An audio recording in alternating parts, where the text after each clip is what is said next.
Hello, ladies and gentlemen. This is Taylor Jones, and I have one question to ask you. Do you have any, and I mean any, idea what time it is? If not, let me welcome you to Season 5 of Cold Man's Winter. Hello, ladies and gentlemen. My name is Taylor Jones, and I welcome you back to YouTube, to my YouTube channel, TC Jones Edits, as well as my brand new episode of Cold Man's Winter.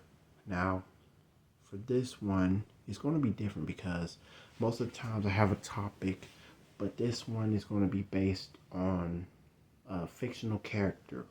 So, if you're thinking about doing a topic based on somebody that means so much, and based on the good and bad times that this person has faced, based on good and bad, because for a while I did tell a couple stories with topics based on specific people when it came to dealing with racism and how a daughter could not stand being treated or misled by a father figure with racism, from episode 1 to two black women that were from Chicago and St. Louis coming together and attended college at University of Memphis back when it was MSU, and dealing with cops that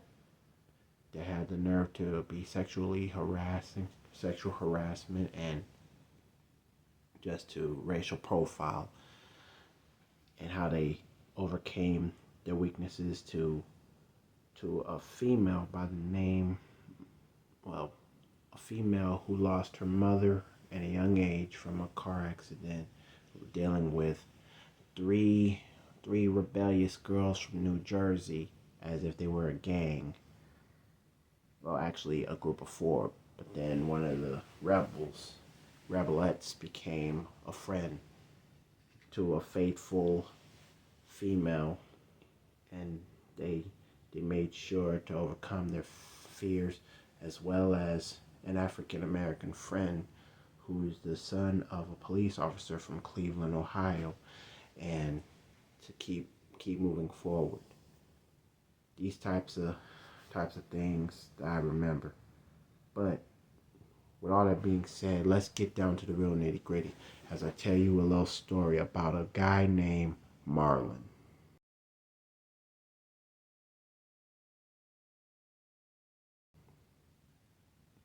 And I know you're wondering, who on earth is Marlon? Well, Marlon. Marlon Jacob Hartford. You know what? Never mind. I said Hartford, so I'm going to stick with that. Marlon Jacob Hartford, an African American coming straight out of, let's say he was from Paducah, Kentucky. Marlon Jacob from Paducah, Kentucky. He was the only son out of the family, the only one, and he was actually looked upon like a troublemaker, all because he had a father figure that was a bad influence. But born from a teenage mother and father, leading to his mom and dad dropping out of school. But the mother decided to go back to school just to finish up what she started. And the father, he made sure to get a job and take care of business, because everybody's tired of dealing with baby mama drama, especially in high school. And his friends, they were all cool, calm, and collective. They used to smoke blunts and drink 40-ounce bottles, St. Odds. But dig this, it was just a Friday and Saturday type thing. And this is like back in, let's say this took place in 19, 1989. 1989, Marlon was born in Paducah, Kentucky. And his father, well, he was much of a creep. Like a weirdo, a thug. And a lot of people claim that he and his friends who dropped out of high school were going to end up fooling around, getting caught up in the society, in the system, whether locked up or dead. And and it's all because they were black. They were all black. But the mother did her very best to come up with the way to lead Marlon to stay out of trouble like his father.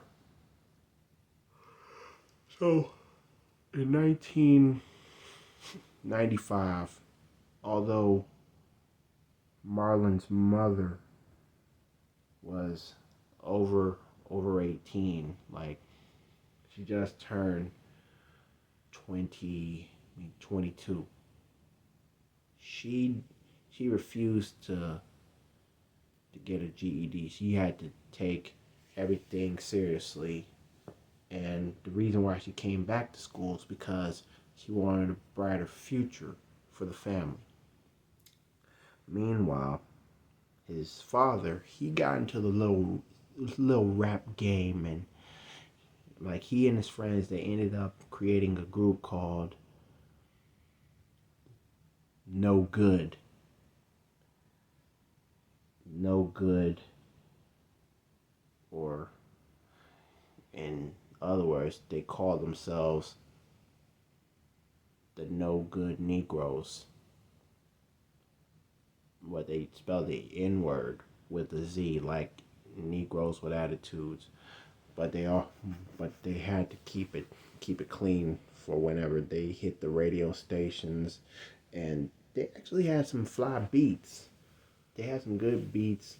They took turns sharing the mic, and some of the songs that they did, they ended up like some of the songs were solo versions. Some of the solo songs, others were like posse cuts and ciphers, and they featured some friends from school and in the hood of Paducah to just let it rip. And they all wore blue like Crips, but the only reason why they're wearing blue is because they are because since they're in Kentucky, one good team that stood out, and that was the University of Kentucky, the Wildcats. And shout out to Avery Williamson, one of my high school buddies that ended up playing in the NFL, from a Tennessee Titan to a New York Jet and a Pittsburgh Steeler. But why do that? Because the University of Kentucky is real and legit, and even known for legendary athletes. So it's a big deal. It was a win-win because Marlon's father and his friends, the No Good crew, they started doing this rap thing since 1990. But most of the times they did like mixtapes or volume albums, starting with No Good Volume 1. And the latest mixtape slash volume album that they did was volume, let's just say, they made volume 10 because it was 95. And Marlon's mother went back to high school in 95. So Marlon's father had to take responsibility. And because Marlon was watching his father rap, and he started to learn how to take things seriously. So they had a good talk about why music was very powerful for them. He made sure to have fun, but at the same time you have to keep it real. Just like the time when Marlon lost his best friend because his one of his best friends ended up getting jumped, like Cochise getting jumped to death by Damon from Cooley High, and the other two guys that held him like, no way, you ain't going nowhere. Like, stay on your feet. Well, it turns out the two guys that held Cochise, they ended up dead. But Damon, he messed around and got away with murder, and he became an army sergeant. That don't make sense. Honestly, if anything, he should have been locked up for killing Cochise. But no, got away clean. That is messed up. So that song that he did was dedicated to his deceased friend, Marlon's father's deceased friend. Before 91, he got jumped, and the three guys that jumped him, they were actually found dead around 5 weeks later, a month later. The three guys that jumped Marlon's father's friend, they all got murdered. And it was kind of like they were caught up in the wrong place at the wrong time, as Del the Funky Homo Sapien would say, because they ended up gang related. Bloods and Crips were taking over in the 80s and 90s, dressed in red and blue. But this is Kentucky. What did you think was going to happen in the hood? And the song that he did was called Paducah's Never the Same Without You. And that song actually got a lot of people crying, and a lot of 40 ounces, poor little love from my homie ain't here. Lighter's been lit up. It's like, and what's funny, he sampled the acapella, the harmony acapella from Boyz II Men's It's So Hard to Say Goodbye to Yesterday. Back when Wanye was 18 years old, Wanye Morris, and like the debut of Boyz II Men, the high top phase, fresh out of high school Boyz II Men. It's like, yo, man, there ain't nothing to play with. Especially when you were doing the debut. But in 1996, the No Good crew had a big break, because one guy by the name of Chester Raleigh, he put him on the spot, and they were in a local record label called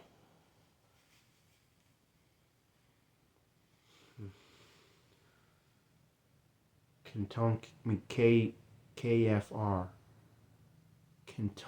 Kentucky's Funky Records, Kentucky Funk Records, because in Paducah, Kentucky, they're gonna bring all the funk, hip hop, you name it. And the first album that they made, it was called No Good with an album. And of course they had to have a parental advisory explicit lyrics logo. Explicit lyrics, because Marlon, like I said, Marlon's father was up to no good, and he was a bad influence. And his mother, on the other hand, she graduated in 1997. But after that was 1 year after the album, the No Good with an Album came out. It was local. It sold 379 copies, and that was half a year. The other half, they started getting big. Kentucky was rocking it from Paducah to the other towns like Louisville and Frankfurt, the capital. They were rocking everything, and they were pleased with one member, and that was Marlon's father. He took over the mic, and he did it so well that everybody wanted to work with him. And they claim that he's supposed to be on his own, but he didn't feel like it was a good idea to leave the group yet. He just wanted to keep it going. And while he kept it going, a lot of people started to get on the mic, like make mixtapes and join the Kentucky Funk Records crew, the KFR. Not to get confused with KFC. That was a good thing. But in the other half of the year, No Good actually ended up going platinum instead of gold. Because the entire Kentucky locally purchased their albums. And they went on tour around Kentucky. But dig this. After a gold album, after a platinum album, they were planning to work on album 2, but all madness came running. Because Chester, well, it turns out he was caught up in the dark side of life. After making multiple money, he was getting sweated by some of the hardcore thugs as if he owes the money. And while the No Good crew were heading to Kentucky Funk Records, the studio, they saw multiple bullet holes, broken windows, and when they walked inside, they ended up acting like Craig and Smokey. But it was like a 4-man crew. And they looked, and why do I say that? Because when they looked at Chester, he was shot to death. And the place was already ruined. They looked at him like, dang! Knowing that KFR was considered out of business. As if the thugs didn't want that rap stuff to come out. They didn't want it to happen. But Chester owed him, and he had to pay the price. A sacrifice. Now that was cold as ice. Very. But at the time, the movie Waiting to Exhale came out, and this was like 97. Now remember, Marlon's mother graduated high school in 97, and nothing came up. And No Good,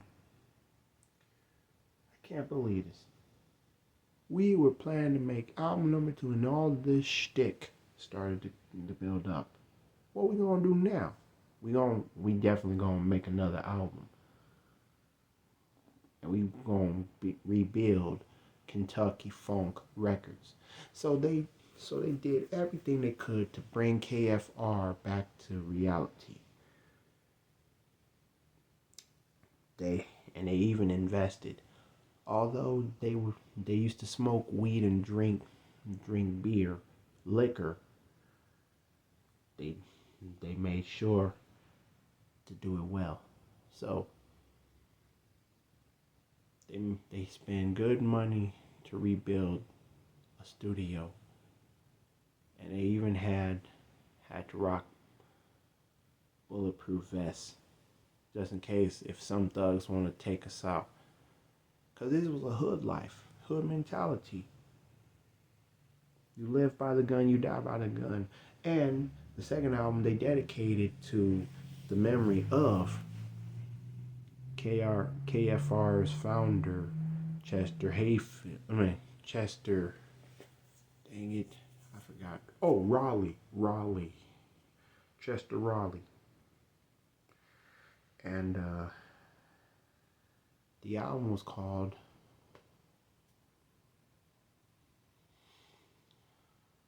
Still Up to No Good.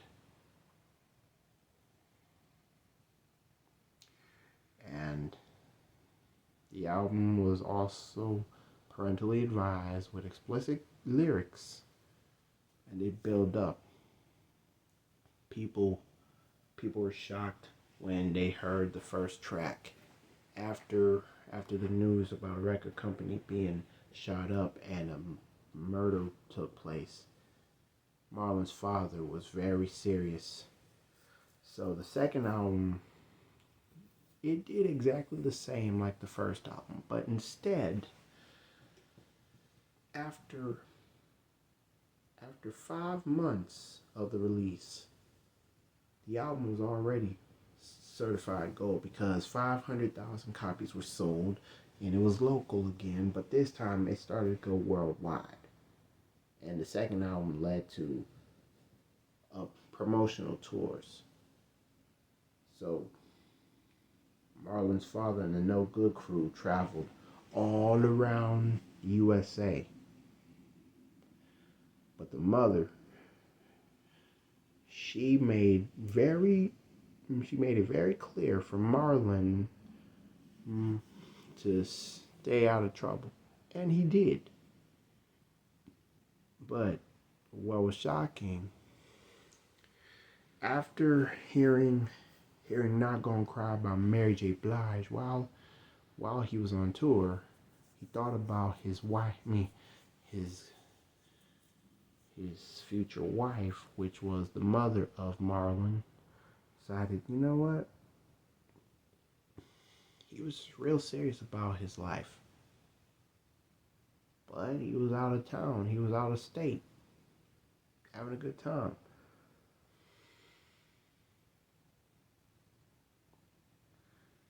And he decided, you know what?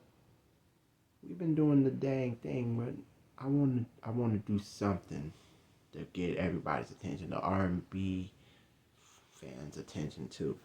So but still in this gangster rap persona, he made a song. He made Not Gonna Cry, but the chorus ended up like this. Double crosser, I am not gonna cry nor smoke a blunt and drink 40s week after week. My Negro, I am not gonna cry nor say goodbye. And because the devil made me feel weak. Double crosser, I am not gonna cry nor smoke a blunt and drink 40s week after week.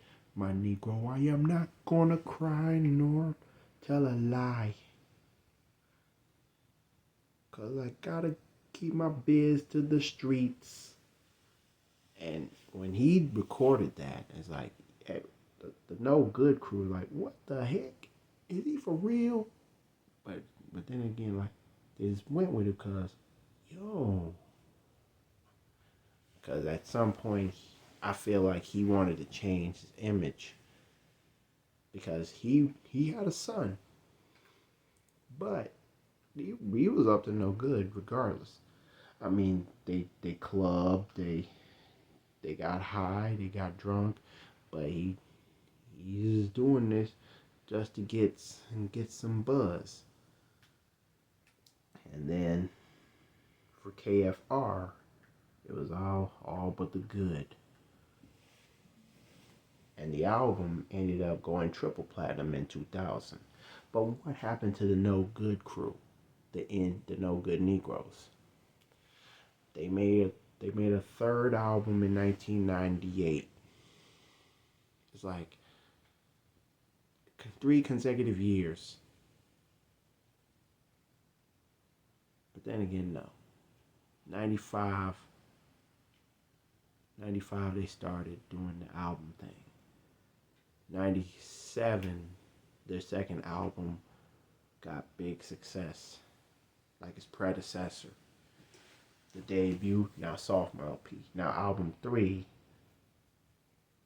Kentucky Funk, KFR, KFR's most beloved. That was the third album title. Instead of KFR's Most Wanted. And Marlon's father and his crew, the No Good crew, they made it known. They were still doing the thing, and they still put the old school parental advisory explicit lyrics logo because they sticking to their up to no good hood roots. They put Paducah, Kentucky on the map in the rap game. And while Malik's father was doing good, taking care of business, guess what? A lot of money started to flow in, a lot of liquor, a lot of weed, a lot of parties, a lot of fans. But he still had a son, Marlon, who just turned 10, knowing that he had aspirations to be like his father, a rapper.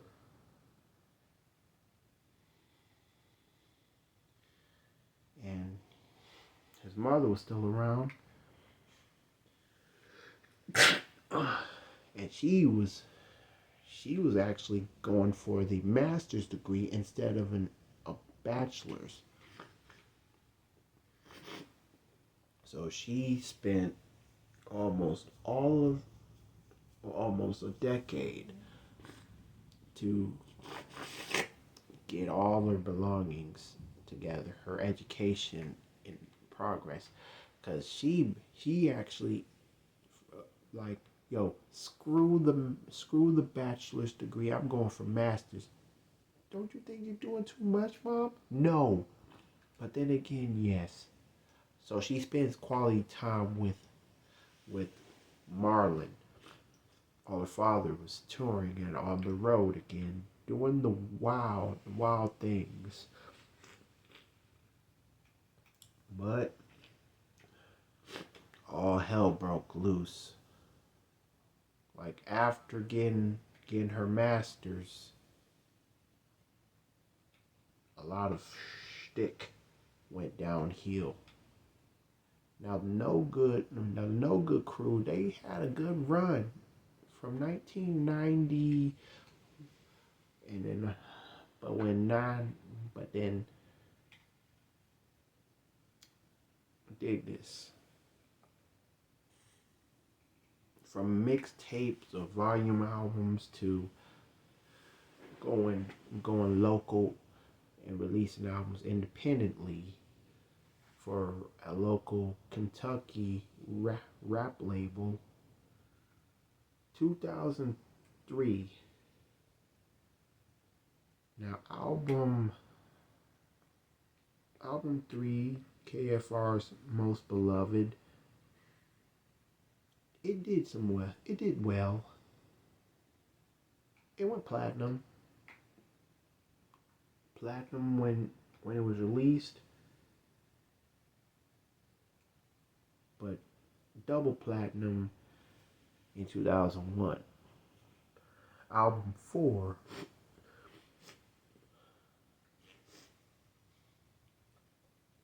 N.O. You Know the Rest. N.O. ...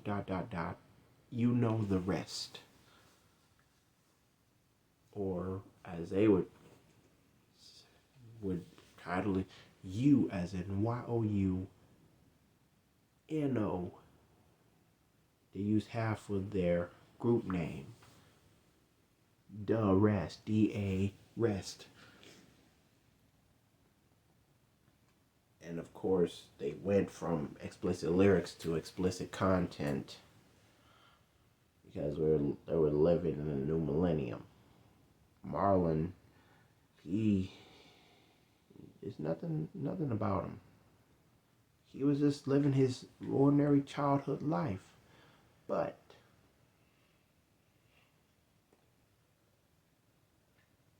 the father, he went out of his way. It's like he had, every now and then there was a fallout between him and Marlon's mom. As if he never spent quality time with his son. He's always down with his boys, and she even had to cuss him out. Now, wait a minute. Why are you cussing me out? Weren't you the one that decided to go back to school? You did your thing. You did the dang thing. I'm proud of you, but cussing me out is like, look, I've been through a lot. Of course I'm still high and drunk, but at least I'm not driving. At least I ain't got a gun yet. I'm trying to provide. I give you money based on all the success I've been making. So why are you tripping me up? Phone calls like, what is going on? But album 4, You Know the Rest, let's just say that it didn't do so hot. But it still ended up getting numbers. The 4th album, not as successful as the first 3, but it went gold. Gold was better than nothing. It was released in it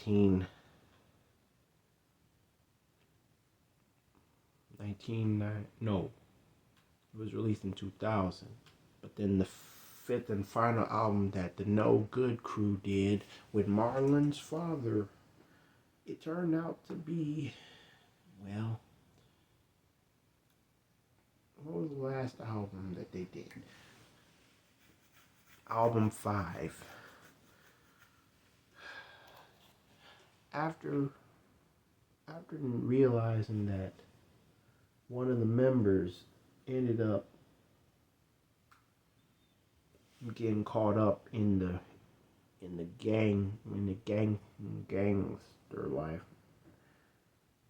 gangster life because one of his homeboys got caught up and robbed and shot, but he survived.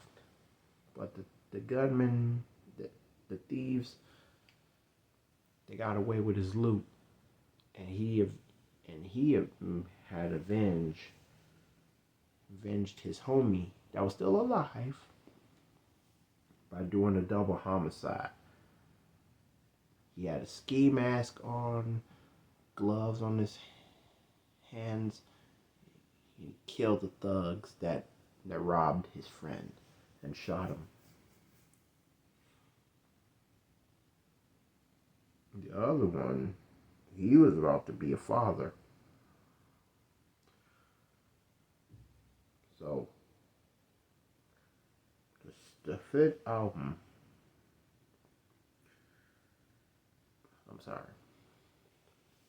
the 5th album turned out to be a tough one. One of the members got caught up in the gangster life. He murdered the thugs that shot his friend after robbing him. The other one is about to be a father. First time, by the way. And the other member, well, let's just say he ended up getting a little sick. And do you want to know why? Alcohol. Alcohol poisoning and not being healthy. Smoking and drinking nonstop. Dude, you really need to go to rehab. So, it's like this. 4 friends dropped out of high school because some of them, they weren't down with that high school stuff. Like, they tired of it. They were like, Beck, I'm a loser, baby, so why don't you kill me? But Marlon's father, he became a father. So he had to drop out. He had to take care of his son, but he didn't. For almost a decade, he's been in and out of his son's life because he was a rapper. But rappers too have responsibilities.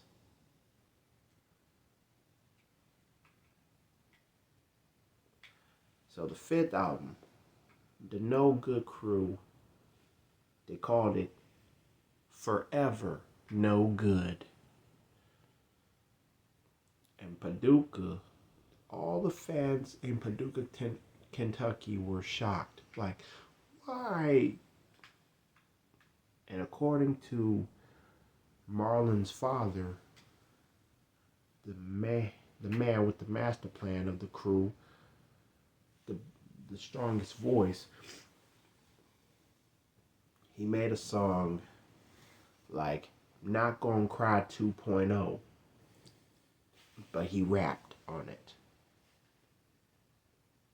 He rapped and talked about him and his other members. One did it. One committed a avenge. One committed avenge. Killed the thugs that robbed and shot his friend. The other one is about to be a father. The other one's sick from drugs. From smoking mad blunts and drinking 40s. And as for me, I'm getting criticized for being in and out of my son Marlon's life. But at the same time, there was another song called I Want to Say Thank You. And the album was parentally advised with explicit content, but at the same time, there were also some clean lyrics, some clean songs. But where did we go from here? Because in 2002, they actually ended up making their final album. But in 2003, the No Good Crew called it quits. The guy who committed the crime, the double homicide, he turned himself in. He ended up telling the cops what went down. And since he confessed to his decisions, he ended up serving time. But instead of getting 25 to life for confessing, he ended up getting,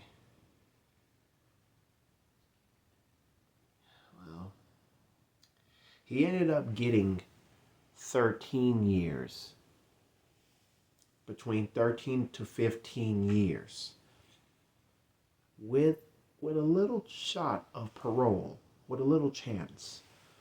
But he rather do his time, his full time. He ain't even worried about getting parole, because 13 to 15 years, it's kind of like from pre-K to 12th grade.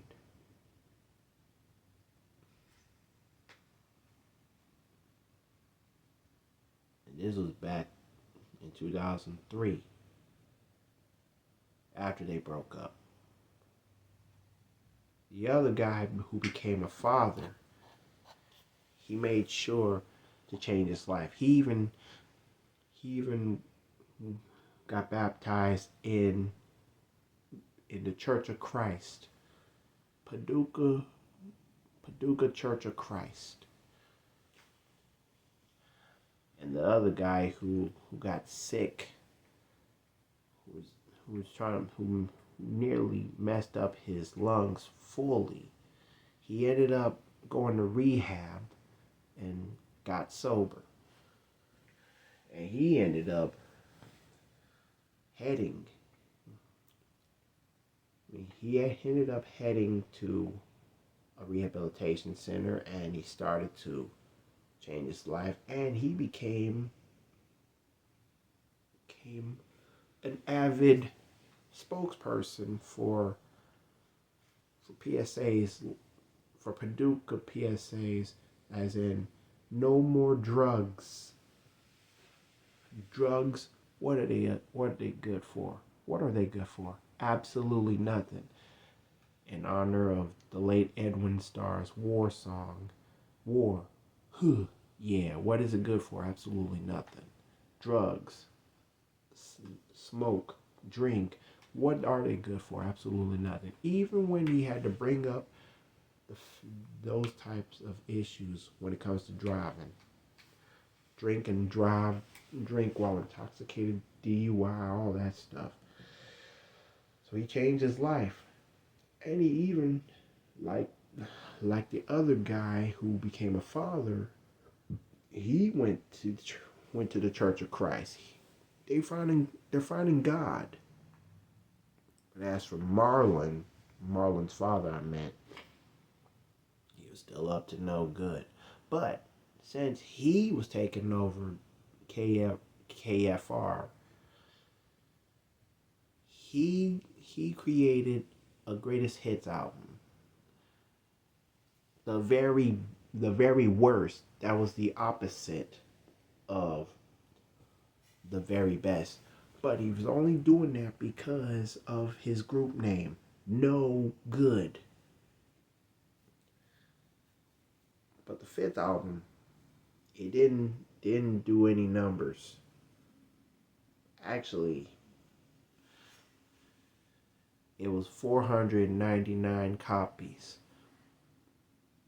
Thousand. Only one shy away from going gold. But due to the fact that some of the albums didn't go out with a bang, the last two albums, although they tried their very best, you know how RIAA gets down. It takes years for a stupid single, an album, to go platinum, gold, or double platinum, or multi-platinum, or diamond. It takes years. And it's based on how many people buy the products. 500,000 people buy the product, they go gold. 1 million, platinum. 10 million, diamond. But it's not like that. There's more to it. Based on points, change. And even Left Eye brought it up. Even Sir Mix-a-Lot talked about how the RIAA, the music business, works. But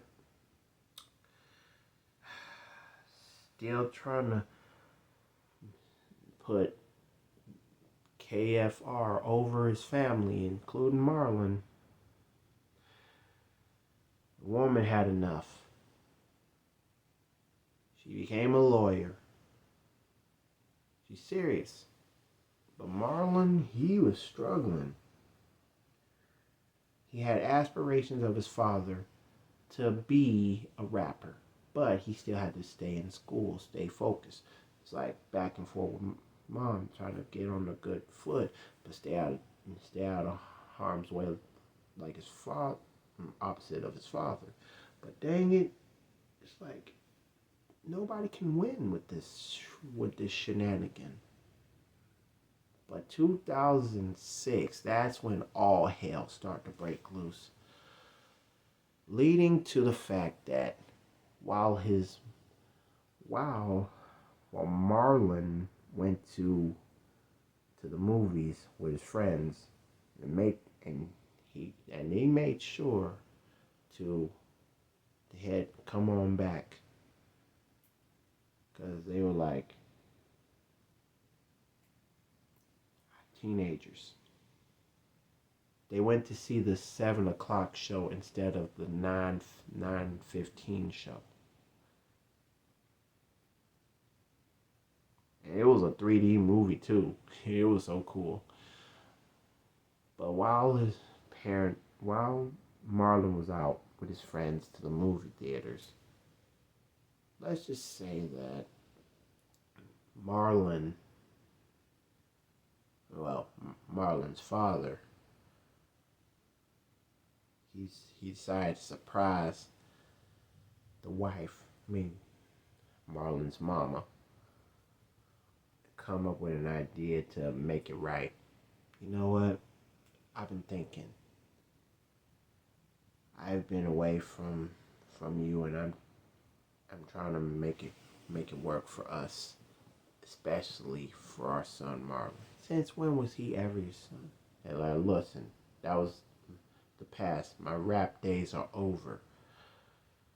My own crew, the no good crew, they moved on.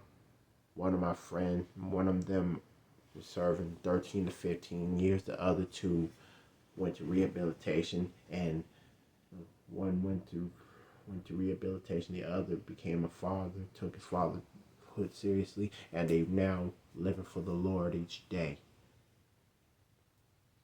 And all that's left is me.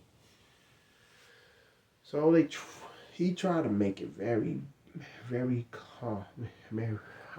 Very serious. Trying to commit himself to be a better man. But the lawyer, is like, I ain't falling for it. Hey, come on now, listen. You want to cuss me out? Go ahead, but that is not going to do you a dang good job. Now I've been in and out of Marlon's life. I admit, but I came to you. I want to be honest. I want to start from scratch. Heck, why can't we just get married? You know what I'm saying? Is that what it's all about? Her arms folded, like concerned, like, oh, now you want to talk about being married? Well, where were you back in 1991? Well, what were you doing back in 96, 95, 96? And it's like back and forth. It's like, next thing you know, she had it up to here and wanted her to get the F out. Wanted him to get the F out. She was cussing, like I said. It was like, fine. You know what? If you want me out, well, I might as well take you out first. Wait, what are you doing? You know what I'm doing. Not so smart now, do you think?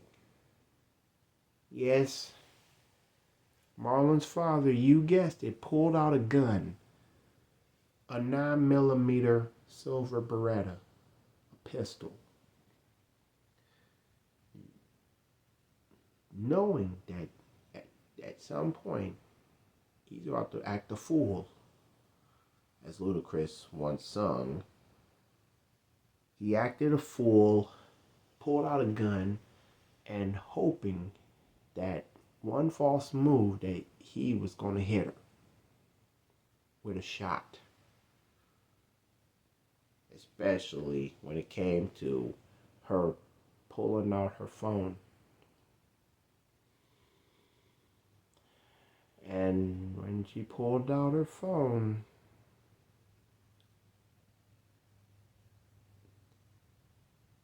the phone actually got shot out of her hand. Boom. Phone shot out her hand. Well, down goes your phone. What do you think I'm going to do next? And yes, in reality, ladies and gentlemen, when you see a movie, when this stuff happens, fade to black or head to the scene where a gunshot actually was heard in the movie theater. Marlon was like, yo, that was cool.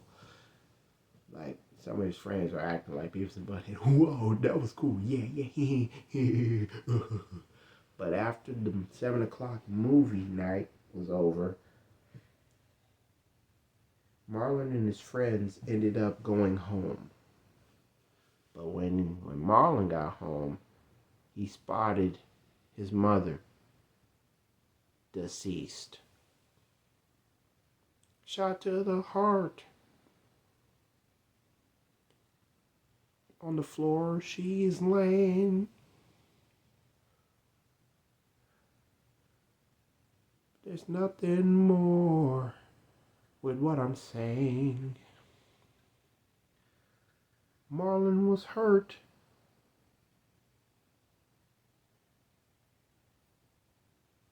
And he held his deceased mother. And the next door neighbor, let's just say that he called 911.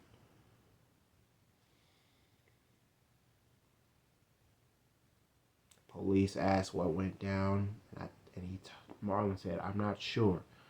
But last time I was at home, I told my mom I was going to the movie with my friends.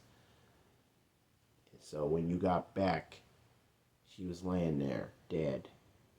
Yeah, she was laying there. 2006 was a tough year for Marlon. But after 2 long weeks of being hurt, like not ready to accept the truth about what he did, Marlon's father finally gave up. You know what? Screw it. I might as well be like my co-worker, my homie, my group mate. I got myself in this shtick. I gotta get out.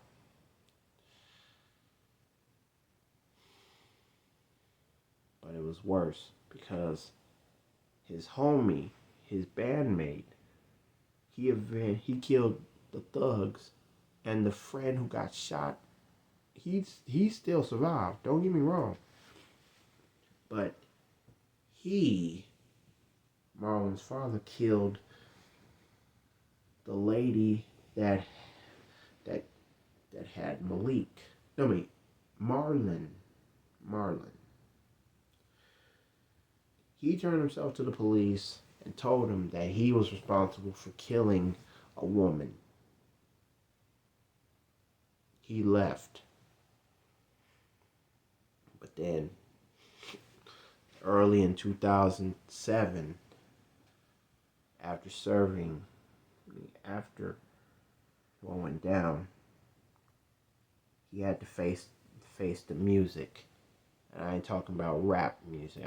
Because everybody knows he already ended up with a rap sheet. Everybody was shocked. No Good, a rapper from No Good that made 5 albums with his group. Paducah's very own MC that brought back Kentucky Funk Records. He ended up getting 20 years, which means he will be out in 3 years from now, 2027, but this is a fictional story. And for those that's wondering, what about Marlon Taylor? Well, just like I did the episode about,